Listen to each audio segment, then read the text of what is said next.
So, second episode of Loki. Actually, really enjoyed this one.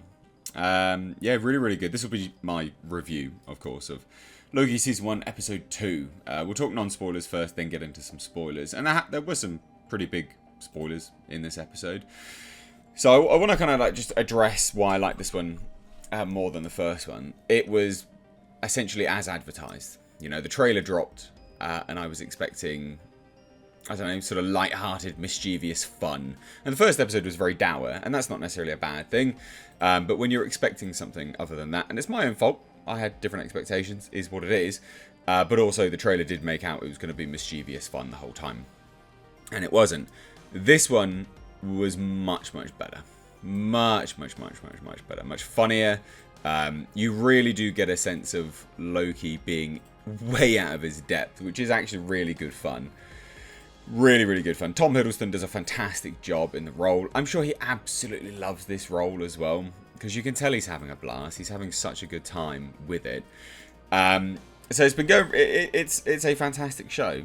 This episode, especially, was really, really good. I'm trying to remember. It's going to be one of those really, really annoying things. Owen Wilson. There you go. Just had to quickly Google it. Owen Wilson. What a dude. Why isn't he in more stuff? Seriously, he was really, really good in this. So there's a few. I'm liking the fact that these episodes are long. I think the first and the second one are around the 50+ minute mark. And I think that's the sweet spot for a show like this. It was very strange, WandaVision kind of dipping and diving with the episode length. This one nailed it. They are just nailing it with the 50-minute episodes. They're good. They seem to have a better structure. And that will undeniably be because it's a typical show format, right? It is running with a typical show format, so the structure's there. It just is a tried and tested structure for shows. This episode focused primarily, of course, on them trying to track down this new variant. But there were some pretty big key reveals, namely the fact that Loki now is proving himself to be a bit of an asset, but also not at the same time. You can see him scheming, you know, and you can see Owen Wilson Mobius being ahead of Loki in this. You know, they end up going to a Nexus event or whatever, trying to shut it all off, and Loki stalls for like 10 minutes, just going, oh well, no, if I was this, and go outside, you're all gonna die, sort of thing. I'm trying to talk about it as non-spoilers as possible, of course. And then you can just see Mobius go, no, he's lying. Sort of go do your own thing, and I liked that. I think it's good. It's interesting to watch a character such as Loki be outwitted, outsmarted, and have someone that is actually besting him, but not in a way that... It's not in a way that's belittling to the character, because he takes it in his stride and is still working it to his advantage throughout the episode. So I think that's really important. Like, it was a strong, solid episode. Really, really good. Much better than the first one. Miles better than the first one.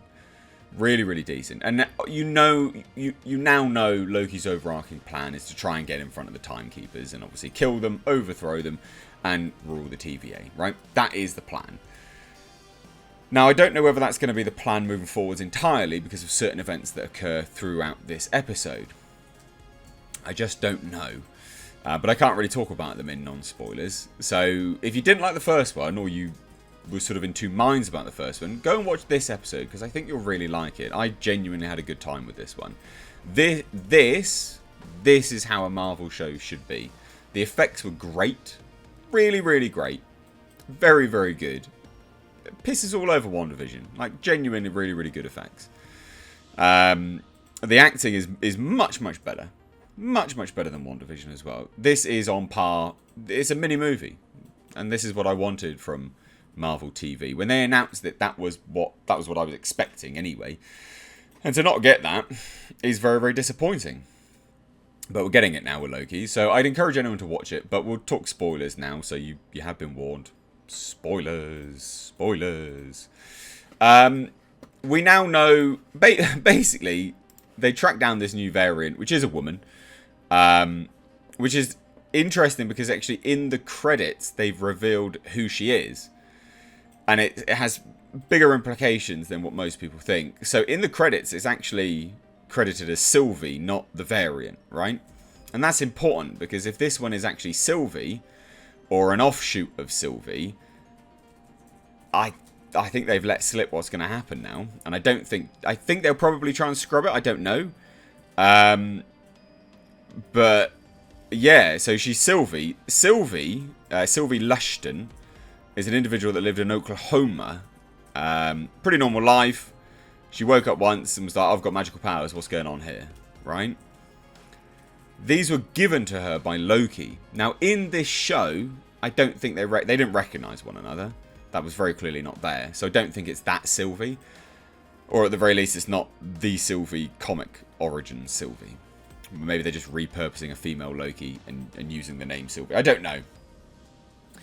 But basically, she then become Enchantress. And Loki was like, oh yeah, I like the idea of creating a mortal that, basically thinks they're Asgardian. So either he has done that, and this is Sylvie from the comics, that comic lore situation, and she's hiding herself, because that could be the potential, right? She has that disguising thing. She could be hiding herself. Or they're just using that maybe to throw people off, I don't know. But it was good. It was really, really good. She stockpiled these bombs that basically removed the Nexus event, the branch, from happening. And she sent them places. That was her big plan, to send them places. And I was thinking, because she captured someone else, and that person was babbling, oh, I told her where to find the timekeepers, blah, blah, blah. And I was thinking, well, would she not have just registered them to go and blow the timekeepers up then? But obviously not, because when we see them go through the portals, we see all these Nexus events happening on the time stream, and it's like, oh, holy shit, this is mental now. It's all going down. But I thought it was good. I thought it was really, really good. They sort of whipped between the two Lokis. I don't need you. You don't need me. Oh, I need you. Loki was like, oh, have me as a...